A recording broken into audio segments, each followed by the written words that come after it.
Mandira Sharma's innovative grassroots and volunteer-based model for human rights support has had far-reaching impact at the international community, at the Nepalese judiciary and administration, and at the village level. For her tenacity and her courage, she was recently awarded with the Human Rights Watch honor, one of the most prestigious in the world, dedicated in the field of human rights. Ms. Sharma received her Bachelor in Law at Tribhuvan University in Kathmandu and her Master's in International Human Rights from Essex University in the UK. Mandira, thank you for being with us today. My pleasure. Let's begin by asking, when was the first time that you were interested in law and human rights issues? I think when I was a student. I come from western part of the country. I grew up in a village. Actually, when I was a child, I wanted to become a nurse. It was my mom who really encouraged me to do law degree at that time, because I was a girl child in the family, and they wouldn't send girl child to outside your village for the further study. And in our village, there was no university that would teach medicine or nursing. So that was the point when my mother really encouraged me to do law. I took law. And then when I was in the university, college, I participated in this 1990s people's movement. Then I saw a lot of victims of torture. I exposed to my teachers who were severely tortured. Later on, I saw how their whole personalities were destroyed because of torture. I think that was the point when I really thought this is the field I really wanted to work in. So law was actually a second choice because you really wanted to be a nurse. You wanted to be involved in medicine. But this is very interesting because isn't Nepal in some ways, as you yourself said, very traditional? How come your family wanted you to go to school when other people said to women, don't go to school? In that sense, I was very lucky. It was my mother who really fought for sending us to school. She herself was uneducated. And I think she she had some experiences in her life that really taught her that it's very important that a girl child gets education. So it was my mom who also fought within the family to send us, me and my sister, to school. And then we were very good at this study. So it was, in fact, encouraging them to send us to this school. So in a way, we were very lucky to be able to go to the school. But is it traditional in Nepal? I mean, do many women from the villages go to school beyond elementary and high school? It is still unusual. At that time, we were very few girls who used to go to school, and I was the first one to pass SLC, school leaving certificate, in the first year. And I was the girl who passed this, certificate degree in law first time from the village. So still there were very few girls that used to be sent to the school. But as I said, we were lucky because it was, I think all the credits goes to my mom.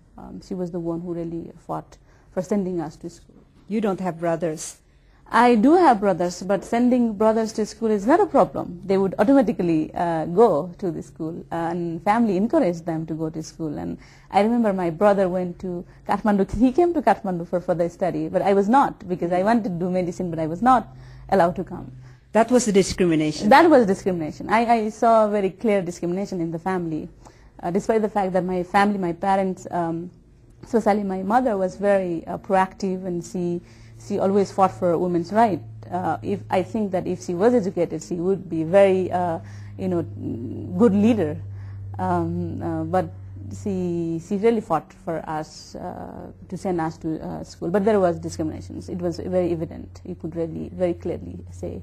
And it was not only in my family. It was sort of a thing that used to happen in the village.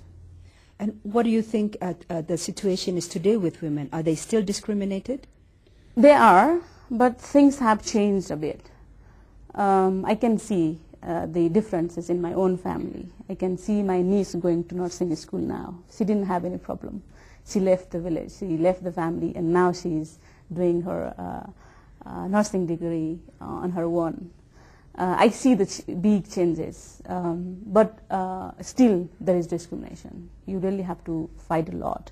You have to put a lot of extra energy to really get, to go to further study or any other jobs.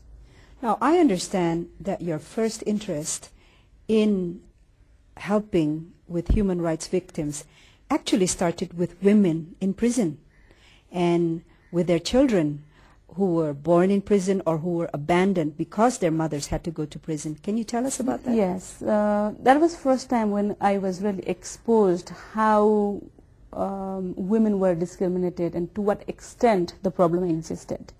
I did a sort of survey. I didn't know the problem existed to that extent. I did a survey. I visited more than 40 prisons throughout the country. There I saw how women were discriminated, how the family members' family were deassociated with them because of the stigma attached to their allegations. And because of their illiteracy, someone else committed the crime, but women were forced to accept that. And I also saw women, I also went through the evidences where women had already served their sentences, but they were still there in the prisons because there was no one to really follow up their cases. When women were in prison, nobody really follows their case. They didn't have any access to lawyers, they didn't have access to family members. They were discriminated even inside the prison. It was like very good kind of exposure for me to understand to what extent even the system as a whole discriminates women, state discriminates women. And then I saw how vulnerable children are when women get into the prison.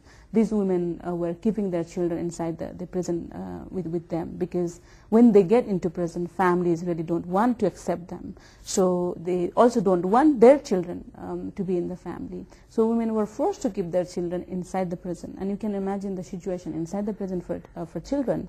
So I started the program for education of these children, rescuing these children from prison and keeping them outside the prison, but allowing, giving access to family members, the women in the prison, and giving them opportunity for the schools and health care, proper health care.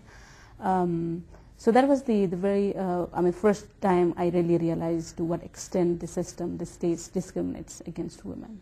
Very sad.